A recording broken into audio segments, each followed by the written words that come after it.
Everyone, welcome back to my YouTube channel. तो I hope आपकी रीड की प्रिपरेशन बहुत अच्छे से चल रही होगी। तो जैसा कि अब आपको पता है, आपके पास 4 से 5 दिन शेष रह गए हैं। अब इन 5 डेज़ में आप क्या क्या चीज़ें फॉलो कर सकते हो जिससे आप अपनी तैयारी को एक बहुत अच्छे लेवल पर ले जा सकते हो। तो वही चीज़ मैं आज की वीडियो में आपके साथ डिस्कस करूंगी कि आपके अंतिम 5 डेज़ की जो रणनीति है, जो ट्रिक है, जो तैयारी है, वो किस टाइप से होनी चाहिए जिससे आप एक बहुत अच्छा स्कोर गेन कर सको। मतलब मेरा कहने का ये है कि 90 प्लस जो है वो आपके इजीली आ जाए, क्योंकि अब जो आपके माइंड में जो चीज़ होनी चाहिए ना, बस वो ये होनी चाहिए कि मेरे 90 प्लस आ जाए और मेरा रेट क्रैक हो जाए। बस आपके माइंड में ये चीज़ चलनी चाहिए, क्योंकि आजकल आपने देखा होगा मैनिफेस्टेशन का भी बहुत ज़ोर है, क्योंकि जो चीज़ हम सोचते हैं ना वो रियलिटी भी हो जाती है कभी कभी। तो इसीलिए आपको क्या सोचना है, मेरे 90 प्लस आ गए हैं और मेरा रेट क्वालिफाई हो गया है। ये दो बातें ना आपको अपने माइंड में जो है सोचते रहनी है। क्लियर हो गया। अब ये चीज़ देख लेते हैं कि क्या क्या चीज़ें आपको फॉलो करनी है। देखिए, सबसे पहले तो मैंने सब्जेक्ट भी लिख दिए हैं, क्योंकि काफ़ी बच्चे ऐसे भी हो गए अभी उन्हें सब्जेक्ट्स भी नहीं पता होंगे। 5 डेज़ बचे हैं, अभी उन्हें ये नहीं पता होंगे कि कौन कौन से सब्जेक्ट आने वाले हैं, क्योंकि कुछ बच्चे ऐसे होते हैं जो अभी तक स्टडी नहीं कर पाए हैं, या कुछ बच्चे ऐसे भी होंगे बस जो डायरेक्ट एग्ज़ाम में जाकर पेपर सॉल्व करने वाले हैं और वो अपना लक आजमाएंगे कि ठीक है होता है, ठीक है नहीं होता है, नहीं है। मतलब ऐसे बच्चे भी होते हैं। तो ये चीज़ आपको ध्यान रखनी है। सबसे पहले तो आपको सब्जेक्ट पता होने चाहिए। देखिए, मैंने सब्जेक्ट लिख दिए हैं। फर्स्ट पेपर की CDP, math, EVS, Hindi, Sanskrit या इंग्लिश में से जो भी आपके पास हो। CDP हिंदी, इंग्लिश, संस्कृत में से आप कुछ भी हो सकता है। मैथ साइंस के स्टूडेंट है तो मैथ साइंस होगा एंड SST होगा। ठीक है, 150 मार्क्स के दोनों पेपर होंगे। पेपर 1 की बात कर लो चाहे पेपर 2 की बात कर लो। अब यहाँ से आपका टारगेट मैंने आपको बता दिया, 90 प्लस आपको जो है माइंड में सोचना है कि मेरे 90 प्लस आ गए हैं और मेरा जो रीट का एग्ज़ाम है वो क्वालिफाई हो गया है। ये दो बातें आपको अपने माइंड में जो है घुमाते रहनी है, सोचते रहना है, इसे कहीं पर लिखना है, लिख डालिए। क्लियर हो गया। फर्स्ट, आपको सारे क्वेश्चंस अटैम्प्ट करने हैं, because no negative marking. Clear हो गया।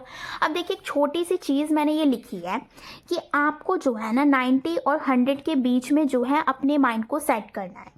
क्लियर हो गया। जो रीड की प्रिपरेशन बहुत पहले से कर रहे हैं, यानी कि आपको 90 से ज़्यादा और 100 से कम स्कोर रखना है। मतलब आपको जो एक टारगेट बना के चलना है वो 95 का, ना 90 का, ना 100 का। क्योंकि कुछ बच्चे होते हैं 90 का रखते हैं, कुछ बच्चे 100 का रखते हैं। क्योंकि 90 वालों के अगर 89 आ गए ना तो वो 1 मार्क्स से रह जाएंगे, उन्हें बहुत ज़्यादा दुख होगा। इसीलिए मैं आपको कह रही हूँ कि आपको ना जो टारगेट बनाना है अपना वो 95 का रखना है। आप सोचिए बस कि मेरे 95 आ गए हैं, तो अगर आपके 95 में से 92 भी आ रहे हैं तो आपका एग्ज़ाम आराम से क्वालिफाई हो जाएगा। आपको इन दोनों के बीच में अपने माइंड सेट को सेट करना है। क्लियर हो गया। मतलब आप ये भी ना सोचिए कि मेरे 90 आ जाए, ये भी ना सोचिए कि 100 आ जाए, बीच का रखिए, यानी 95, यानी कि मान लीजिए 63% बैठता है आपका। क्लियर हो गया। तो ये सारी चीज़ें ना आपको अपने माइंड में रखनी है, क्योंकि डरना नहीं है। सबसे बड़ी चीज़ क्या होती है, हम एग्ज़ाम आते ही ना डर जाते हैं कि क्या होगा, बहुत ज़्यादा डर लग रहा है, एग्ज़ाम पास में है। तो ये जो डर है ना, वो आपको कन्वर्ट करना है कि आपको दो लाइनें जो है ना अपने माइंड में रखिए। मेरे 90 प्लस आ गया और मेरा रीड क्रैक हो गया है। ये नहीं लिखना है कि मेरा रीड क्रैक हो जाएगा नहीं। आप क्या रखेंगे अपने माइंड में, मेरा रीड क्लियर हो गया है, मेरे 90 प्लस आ गए हैं।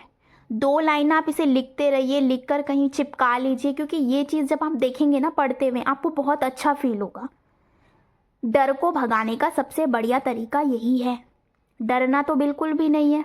आई नो बहुत से बच्चे डरे हुए होंगे, क्योंकि अब लास्ट के दिन बचे हैं, क्या पढ़े क्या करें, डर लग रहा है, कैसे होगा एग्ज़ाम, पास होऊंगा या नहीं होऊंगा। तो ये सारी चीज़ें ना एक साइड रख के बस 2 लाइन याद रखिए, मेरा रीड क्रैक हो गया है, मेरे 90 प्लस आ गए हैं।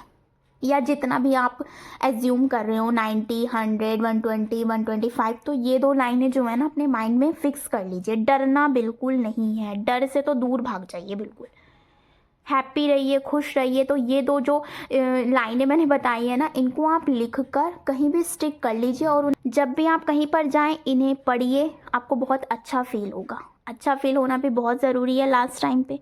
ठीक है, अब इसी चीज़ में भी मत लगे रहना क्योंकि पढ़ना भी है, ठीक है। इसके अलावा देखिए अब आप क्या कर सकते हैं, लास्ट डेज हैं आपके पास, आपको पता ही है। तो अब आप क्या कर सकते हैं, अब ये देखिए सब्जेक्ट बहुत सारे हैं। अब किसी की किताब आप खोल कर बैठेंगे तो आपको लगेगा ये भी पढ़ लूँ, ये भी पढ़ लूँ, और पढ़ा कुछ जाएगा नहीं, ठीक है। तो इससे अच्छा है आप केवल 2 चीज़ पर फोकस कीजिए, साइकोलॉजी एंड टीचिंग मेथड्स। बाकी अगर जो आपके क्वेश्चंस बचते हैं, मान लीजिए आपके 50 क्वेश्चंस बचे हैं, अगर उसमें से आपके 20 भी सही हो रहे हैं तो इजीली आपका एग्ज़ाम क्रैक हो जाएगा। क्लियर हो गया।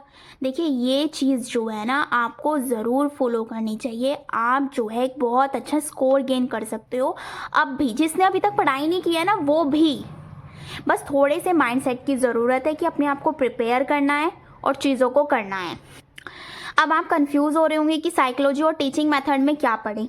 देखिए सबसे पहले तो मैं आपको बता दूं, साइकोलॉजी आपको 30 मार्क्स देती है और टीचिंग मेथड्स आपको 50 प्लस मार्क्स देती है। यानी 55 का क्राइटेरिया भी हो सकता है और 60 का भी क्राइटेरिया होता है, क्योंकि 15 नंबर के टीचिंग मेथड्स हर सब्जेक्ट में आपको देखने को मिल जाते हैं। किसी में 10 भी हो जाते हैं, इसीलिए मैंने 50 का स्कोर रखा है। तो देखिए 2 सब्जेक्ट ही आपको 80 मार्क्स दे रहे हैं। इसके अलावा देखिए 80 क्वेश्चन ये हो गए, 70 आपके और बचते हैं। 70 में अगर आप तुक्के भी लगाते हो तो 30 नंबर इजीली आ जाएंगे। तो ये चीज़ें फॉलो कीजिए। अब आप कंफ्यूज हो रहे होंगे साइकोलॉजी और टीचिंग मेथड में क्या पढ़ें, ये भी तो चीज़ इंपॉर्टेंट है। तो ये चीज़ भी मैं आपके लिए लेकर आई हूँ जिससे कि आपको सब चीज़ ईजी लगे। बस आपको जो मैं अब आपको टॉपिक बताने वाली हूँ ना, उनको कहीं से भी पढ़ सकते हो। आप टेलीग्राम ग्रुप को ज्वाइन कर सकते हो मेरे, वहाँ पर आपको ऑल सब्जेक्ट्स की PDF मिल जाएगी, मेरे खुद के हैंड रिटन नोट्स मिल जाएंगे, मेरी मैराथन्स मिल जाएंगी। कुछ भी फॉलो कीजिए या किसी की भी मैराथन्स को फॉलो कीजिए। मैराथन्स जो होती हैं ज़्यादा भी नहीं तो 4 से 5 घंटे की होती है। अगर आप उन्हें 2 गुना स्पीड पर देखते हो तो आपको ज़्यादा से ज़्यादा 2.5 घंटे लगने वाले हैं एक सब्जेक्ट को। इजीली कर सकते हो, मैराथन्स कीजिए। जितने क्वेश्चंस है PYQ मत छोड़िए, PYQ लगाइए, रिपीट हो जाते हैं क्वेश्चन। क्लियर हो गया। और ये सारी चीज़ें आपको फॉलो करनी है। अब मैं इनके ना इंपॉर्टेंट टॉपिक्स बता देती हूँ आपको। साइकोलॉजी और टीचिंग मेथड में आपको कौन कौन से टॉपिक्स पढ़ने हैं, क्योंकि इनसे क्वेश्चंस हर बार बना है। ये चीज़ इंपॉर्टेंट है, ठीक है। अब टॉपिक्स देख लेते हैं कौन कौन से पढ़ने हैं। दोनों के बताऊंगी, दोनों चीज़ों को आप फॉलो कर सकते हैं, कहीं से भी पढ़ लीजिए। यूट्यूब पर अगर आप डालेंगे कि शिक्षण वीडियो की मैराथन दे दीजिए या साइकोलॉजी की मैराथन दे दीजिए, आपको मिल जाएगी। और मैंने भी ना अपने channel per unit wise marathon दे रखी है। ज़्यादा में नहीं तो 40 मिनट्स की होगी। अगर आप उन्हें 2 गुना स्पीड पर देखेंगे तो 20 मिनट्स में कंप्लीट, एक यूनिट 20 मिनट्स में कंप्लीट हो जाएगी आपकी। तो ये चीज़ें आप फॉलो कर सकते हैं। मेरे चैनल पर भी जा सकते हैं, या आपको जहाँ से भी सूटेबल हो, जहाँ से भी आपको अच्छा लगे, जिसका भी आपको समझ में आता हो, आप उसे फॉलो कीजिए। क्लियर होगी चीज़ें। अब देख लेते हैं कौन कौन सी चीज़ें हैं, कौन कौन से टॉपिक्स हैं वो इम्पोर्टेंट, जो आपको पढ़ने ही पढ़ने हैं, छोड़ने ही नहीं है। क्वेश्चन हर बार बना है PYQ में। अगर आपने PYQ देखे हैं ना तो आपको पता होगा इनसे क्वेश्चन बना है। क्लियर हो गया। अब देखते हैं। तो देखिए ये लेवल 1 और लेवल 2 दोनों की बात करूंगी मैं। 100% पेपर पास होगा अगर ये टॉपिक कर लिए। डायरेक्ट यूट्यूब पर ये टॉपिक सर्च करके भी पढ़ सकते हो आप, मैराथन्स भी कर सकते हो, ये टॉपिक्स भी सर्च करके पढ़ सकते हो, वो आपकी इच्छा। 100+ स्कोर आएगा जिसने भी मेरे बताए हुए टॉपिक्स कर लिए, क्योंकि बहुत रिसर्च की है मैंने इन टॉपिक्स को ढूंढने के लिए और चीज़ों को देखने के लिए कि बच्चों का जो एग्ज़ाम है वो फर्स्ट अटैम्प्ट में क्वालिफाई हो। देखिए पढ़ना तो आपको पड़ेगा, क्योंकि मैं केवल आपके लिए तरीके लेके आ सकती हूँ या चीज़ें इंपॉर्टेंट लेके आ सकती हूँ। प्रीवियस ईयर्स के एनालिसिस के आधार पर मैंने ये चीज़ें निकाली हैं, कुछ न्यू भी रखी हैं, जो न्यू टॉपिक्स ऐड हुए हैं। तो ये 5 डेज़ की रणनीति है, इन्हें फॉलो कर लीजिए बस। टीचिंग मेथड्स भी बताऊंगी और साइकोलॉजी के टॉपिक्स, 2 चीज़ बताने वाली हूँ, इजीली कर लो। इसके अलावा आप मेरी मैथ की मैराथन्स देख सकते हो, इसके अलावा संस्कृत की मैराथन देख सकते हो, इसके अलावा साइकोलॉजी की मैंने बहुत अच्छे वे में मैराथन्स कंप्लीट करवाई है, वो देख सकते हो। तीनों चीज़ देख लेना, ये टॉपिक्स कर लेना, रीड क्लियर। बस ये सोचना है रीड क्लियर, ठीक है। अब देखते हैं टॉपिक्स।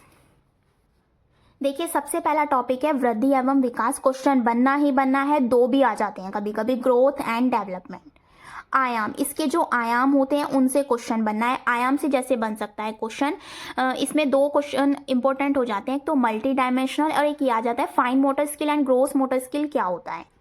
इसके अलावा इसके सिद्धांत में से एक दिशा का सिद्धांत बहुत ज़्यादा इंपॉर्टेंट है, सफेलोकोडल एंड प्रॉक्सिमोडिस्टल, दो बहुत ज़्यादा इंपॉर्टेंट है। देखिए इंपॉर्टेंट चीज़ भी बताती जा रही हूँ, किशोरावस्था बाल्यावस्था को बहुत अच्छे से पढ़ लीजिए, बहुत बार आया है, ज़्यादातर बाल्यावस्था से क्वेश्चन देखने को मिलते हैं रीट में।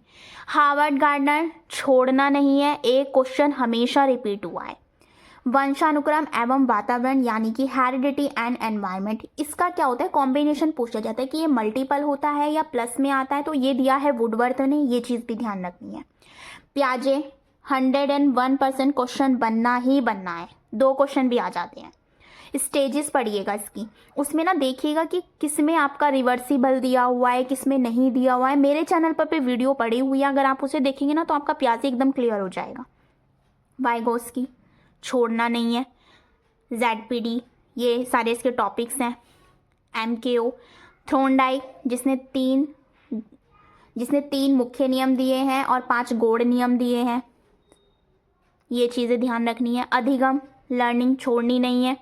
व्यक्तित्व मापन विधि, प्रक्षेपण विधि बहुत ज़्यादा इंपॉर्टेंट है, विधियाँ ज़रूर करनी है, पढ़ाई हुई हैं, पढ़ सकते हो आप जाके। एरिक एरिक्सन का सिद्धांत, Sigmund Freud, Bloom taxonomy. Bloom taxonomy एक ऐसा टॉपिक है जो आपके ऑल सब्जेक्ट्स में आपकी हेल्प करता है। IQ, बुद्धि से क्वेश्चन, IQ से क्वेश्चन बनना ही बनना है, हर साल आया हुआ है कि MA दे दिया, CA दे दिया, IQ पूछ लिया, IQ दे दिया, MA दे दिया, CA पूछ लिया। IQ = MA/CA/100, डायरेक्ट फॉर्मूला भी आ जाता है, तो पता होना चाहिए। समायोजन, एडजस्टमेंट पता होना चाहिए, कुसमायोजन पता होना चाहिए। शिक्षण अधिगम सामग्री, ऑल सब्जेक्ट के लिए इंपॉर्टेंट टॉपिक, ठीक है। TLM, teaching learning material.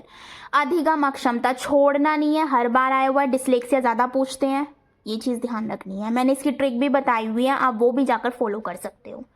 इसके अलावा ब्लूम टैक्सोनॉमी, देखिए मैंने दोबारा लिख दिया यहाँ पे, ये ऐसा टॉपिक है जो ऑल सब्जेक्ट्स में आता है।